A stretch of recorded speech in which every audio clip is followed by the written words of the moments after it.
Hi there, my name is Paul, and today I am going to introduce you to some basic hand sack tricks using a flop ball. Today we're going to be looking at the flat, the back flip, the front flip, the out flip, and the in flip, as well as swaps. Now a hand sack is a flat, sand-filled sack. It's a shape that we throw and catch on the back of our hand, or wherever. Really, there's no right or wrong way. If you're doing it right. However, generally speaking, we don't hold it or grip it. We might trap it, we might balance it or slide it. We'll throw and catch, but we just don't hold on to it.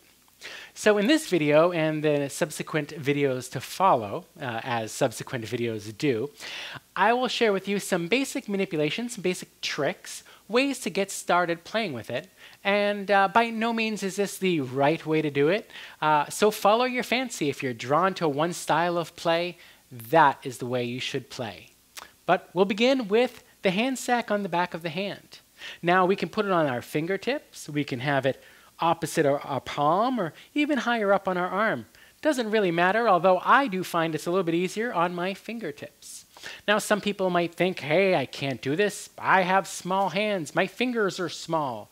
Not a problem. Just spread your fingers out nice and wide and your hand is twice as big. If it still doesn't work for you, try putting your two hands together because there is no right or wrong way. There's no I can't. There's only I can from where I am.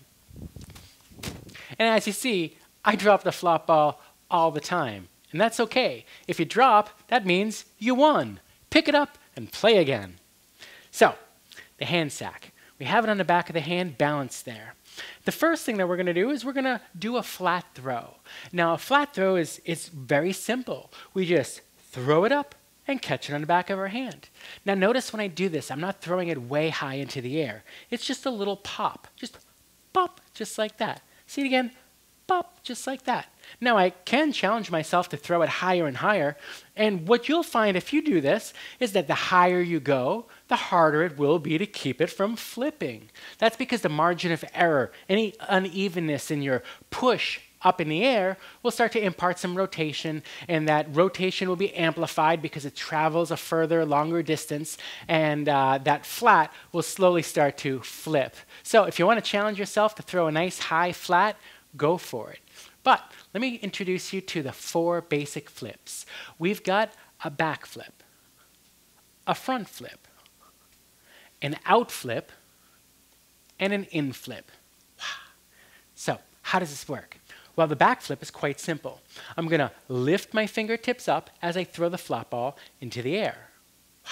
Just like that. Beautiful. Now notice when I do this, I follow through on the throw, and I absorb the energy on the catch.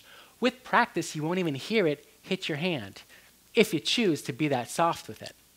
Now the front flip is a little more challenging, because what we do is as we throw the flop ball up, we bend our fingers down. We have 2 opposing motions, an upward motion with our hand and a downward motion with our fingers.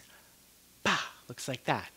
Now, if you want to practice this, you can just hold your 2 hands one over the other and just drop it by bending your fingers down. And slowly you can start to create a little bit of distance or height with your dropping hand by throwing it up a little bit as you bend your fingers down. And then with practice, you can just throw and catch on one hand. All right, it's pretty good. So the in flip and the out flip. Well, as you can imagine, it's probably to the sides, right? Because we've already explored the front and the back. So the out flip, you lift your thumb up, and it flips out to the outside. In the in flip, you turn your thumb down, flips into the inside. Now, you're going to find that it's going to feel easier to do it in one direction than the other. That's because of the way our bones cross in our forearms. So with some experiment, you might start to find that one type of throw works a little bit better for a swap. That's where you swap which hand is using the flop ball. So let's take a look at this from another perspective and maybe even some slow motion so you can really get a sense of what's going on here.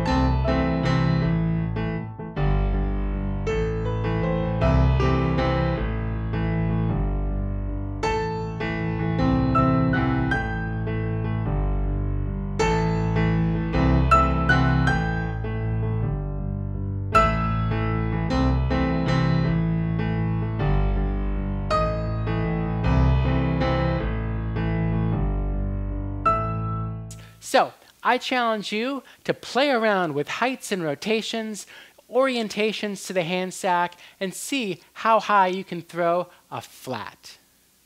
I'm Paul with flopball.com. Flop on.